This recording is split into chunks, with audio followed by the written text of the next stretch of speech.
In the summer of 1462, Sultan Mehmed II, conqueror of Constantinople, led one of the largest armies on earth into the remote princedom of Wallachia.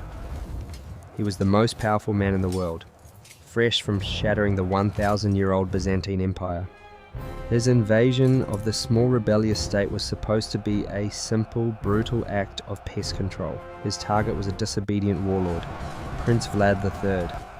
As Mehmed's army, tens of thousands strong, marched toward the Wallachian capital of Targoviste, a strange silence fell. The land was empty. The wells were poisoned. The fields were burned. Vlad's army was nowhere to be found. Then, just miles from the city, they found them. It was not an army. It was a forest of the dead. Stretching for 3 kilometers, a valley 1 kilometer wide, stood a grotesque orchard of 20,000 impaled bodies. Turkish soldiers, captured in earlier raids, were displayed alongside thousands of local men, women and children who had defied the prince.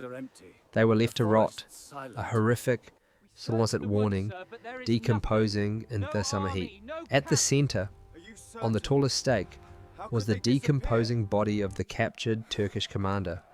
The Greek historian Leonikos Chalkokondyles wrote that the Sultan, a man who had conquered cities and butchered armies, was so overwhelmed by the sight, the smell, the sheer scale of the horror, that he said, "I cannot win against a man who does such things. He is more than human in his cruelty." Mehmed the Conqueror, the master of the world, turned his army around and retreated. This is the man history would come to know as Dracula. But the story of a supernatural blood-drinking count is a child's fairy tale compared to the brutal truth of the man who created this forest. How is such a monster made? To understand the man who built the forest of the Impaled, we must first go back to the prison that forged him. His name was Vlad. He was not, in his own time, called the Impaler. He was called Dracula, a name given to him by his father. His father was Vlad II, a member of a holy chivalric order called the Order of the Dragon, Ordo Draconis. In Romanian, Dracul meant the dragon. Vlad III, his son, was therefore Dracula, the son of the dragon. But in the Romanian language, Dracul had a second, more common meaning, the devil, and the son of the devil was a name he would earn. The story of Vlad Dracula is, at its core, a story of profound trauma. In 1442, when Vlad was just 11 years old, his father, Vlad Dracul, made a fatal political miscalculation. Caught between the warring powers of Hungary and the Ottoman Empire, he chose the wrong side. As a pledge of his loyalty, he was forced to hand over his 2 young sons to the Ottoman Sultan Mehmed II. Vlad, aged 11, and his younger, more beautiful brother Radu were taken to the Ottoman court as political hostages. This was the crucible that forged the monster. For 5 years, Vlad lived as a prisoner. He was a prince, yes, but a prince in a gilded cage, whose life depended on his father's good behavior. He was educated in science, philosophy, and art, but he also witnessed, firsthand, the absolute terrifying power of the Ottoman state. He saw its brutality, its efficiency, and its favorite tool, terror. While his younger brother, Radu, adapted, he was handsome, charming, and eventually converted to Islam, becoming a close friend and rumoured lover of the Sultan's son, Mehmed II. Vlad was defiant. He was proud, angry, and cold. He watched, he learned, and he waited, his heart filling with a cold, precise hatred. Then the news came. His father, Vlad Dracul, had been betrayed. The boyars, the noble landowners of Wallachia, had rebelled. They captured his father, and with the help of the Hungarian governor, John Hunyadi, they murdered him. But his death was not simple. His older brother, Mircea, was captured by the same nobles, blinded with a red-hot poker, and buried alive. In that moment, Vlad learned the final lesson. His father was weak, his brother was dead, the nobles were traitors, the Ottomans were jailers, there was no one to trust. The only true power in the world was fear. In 1448, the Ottomans, seeing an opportunity, released the 17-year-old Vlad. They gave him a Turkish army and installed him on the throne of Wallachia as their puppet. His first reign lasted 2 months before he was deposed, but he had tasted power, and he had a plan. For the next several years, he maneuvered, fought, and built his reputation as a ruthless warrior. Finally, in 1456, Vlad Dracula returned to Wallachia, this time as its true ruler. He was no longer a hostage. He was a man with a singular, terrifying purpose: to consolidate his power, to defy the Ottomans, and to exact a terrible, bloody revenge on the men who had betrayed his family.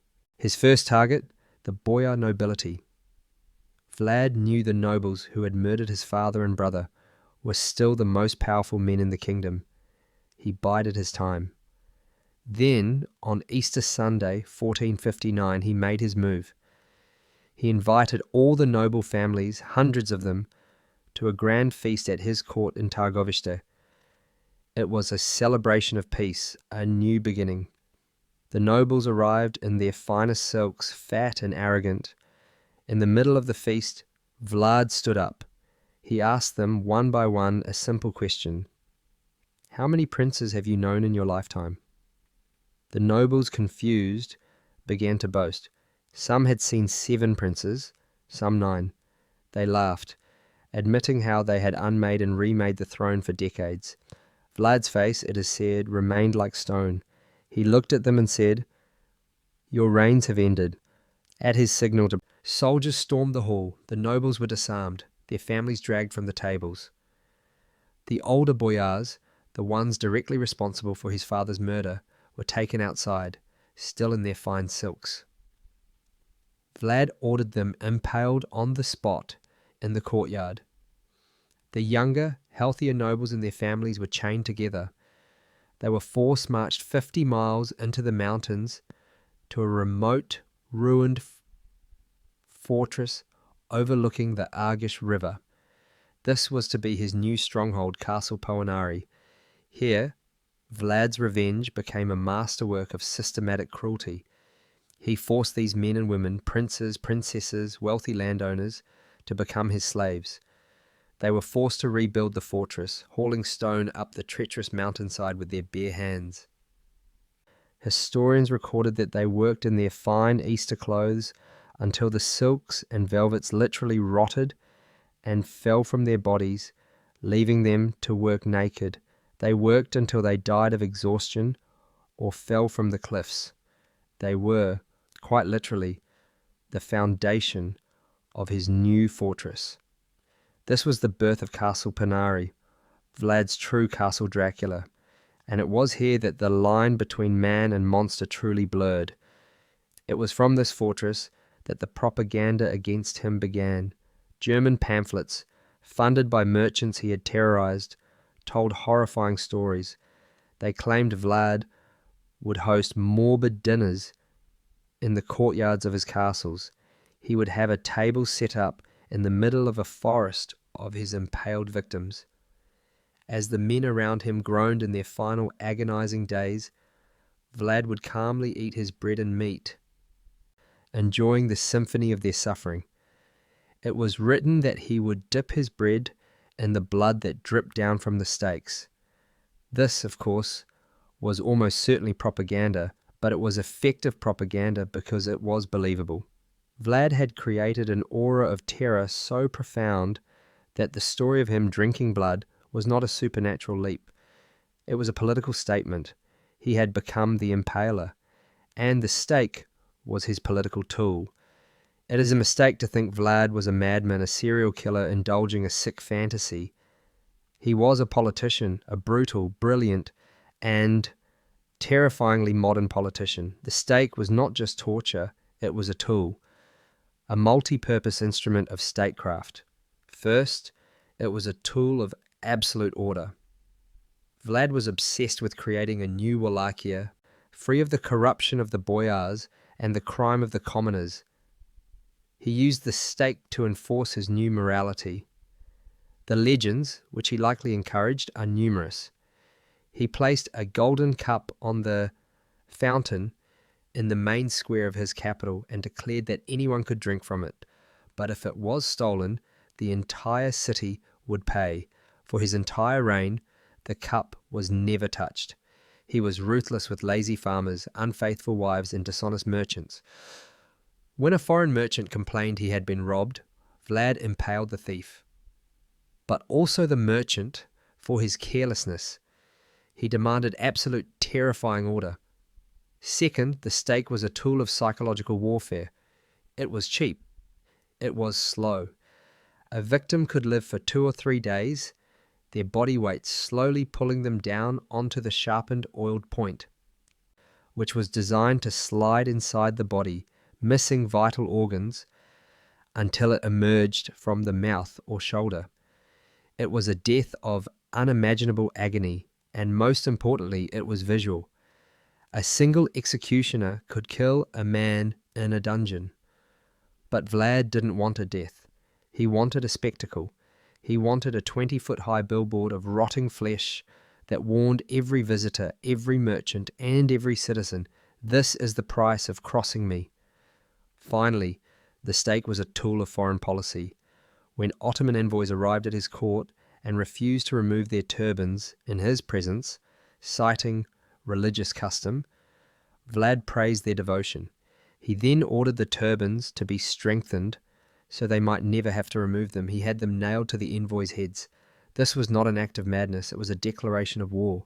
In the winter of 1462, Vlad launched his masterstroke. He crossed the frozen Danube River deep into Ottoman territory and waged a one-man war of terror. He burned, pillaged, and impaled.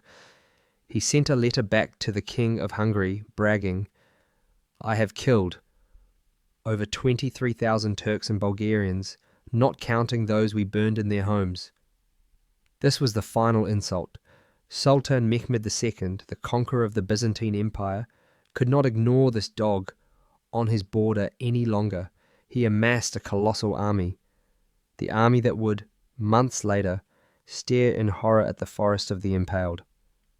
But Vlad's war against Mehmed was not a conventional one. He knew he was outnumbered. He waged a campaign of pure terror. He abandoned his capital and retreated into the mountains, but not before launching the most audacious commando raid of the Middle Ages. One night, Vlad, who had learned fluent Turkish during his years as a hostage, disguised himself as a Turkish soldier. He personally led a small, elite force into the middle of the Sultan's camp. His goal? To find Mehmed's tent and assassinate him in his sleep. He rampaged through the camp, causing mass panic and chaos, and killing thousands, but he failed to find the Sultan. Yet, the psychological damage was done. The Sultan's army was now terrified, not just of Vlad's army, but of the very shadows. This, combined with the vision of the forest of the Impaled, was enough. Mehmed retreated. Vlad, the son of the dragon, had defeated the conqueror of the world, using only fear. He was, for a brief, glorious moment, the champion of Christendom. The Pope praised him. Europe celebrated him as the man who had stopped the unstoppable Turk, but his victory was hollow. The Ottomans, while retreating, left behind a new strategy. They would not defeat Vlad with an army. They would defeat him with a weapon of their own, his brother Radu the Handsome. Radu, who had grown up with Mehmed, was now a favourite Ottoman general. He was sent to Wallachia with Turkish gold and a simple message for the boyars. This new prince, Radu, will not impale you. He will restore trade. He will bring peace. The same nobles who had lived in terror under Vlad's order quickly abandoned him for the promise of profit and peace. Betrayed by his own people, Vlad was forced to flee. He fled to Hungary, seeking help from his ally, King Matthias Corvinus, the man who had received his letters bragging of his victories. But Matthias Corvinus was a politician. Siding with Vlad now meant a new costly war with the Ottomans. Instead of greeting Vlad as a hero, Matthias had him arrested. Vlad Dracula the Impaler, the terror of the Ottomans, the champion of Christ, was thrown into a dungeon. He would remain a prisoner for 12 years. This is the end of the warlord, but it is the birth of the vampire. While Vlad was locked away, his enemies began their final and most devastating attack. This was not a military campaign, it was a public relations campaign. The German Saxons of Transylvania, merchants who had been impaled by Vlad for defying his trade rules, wanted to ensure he never returned to power. They began using the new revolutionary technology of the Gutenberg printing press. They printed pamphlets, woodcut illustrations, and broadsheets. These were the first mass media horror stories, and they were all about Vlad Dracula. They told of his cruelty, but they embellished it. They were the ones who wrote that he dined among the impaled. They were the ones who wrote that he was monster, a demon, a blood drinker. They described him as a psychotic sadist who boiled people alive, who forced mothers to eat their own children. This propaganda, this Schauergeschichte or horror story, was designed to destroy his reputation. It spread across Europe like wildfire. Vlad the warlord was a real man. But Dracula, the monster, was a fictional character, created by his enemies to justify his imprisonment. He was eventually released, had one more brief reign, and was killed in battle. His head was cut off and sent to Mehmed in Constantinople, preserved in honey as a final trophy. But the monster they created lived on. 400 years later, in 1897, an Irish author named Bram Stoker was researching in the British Museum. He was looking for a name for his new vampire novel. He stumbled across an old history book that mentioned a 15th century voivode, prince of Wallachia, named Dracula, who his enemies claimed had drunk the blood of his victims. Stoker had his name. And the rest is literary history. This is the brutal truth. The Dracula of fiction, the elegant count who lives in shadows, is a fantasy. But the reality of the man, Vlad III, is far more terrifying. He was not a supernatural demon. He was a human one, a product of profound trauma, a prisoner of war who learned to wield terror as a political weapon. He was not a vampire who drank blood to live. He was a warlord who spilled blood to rule.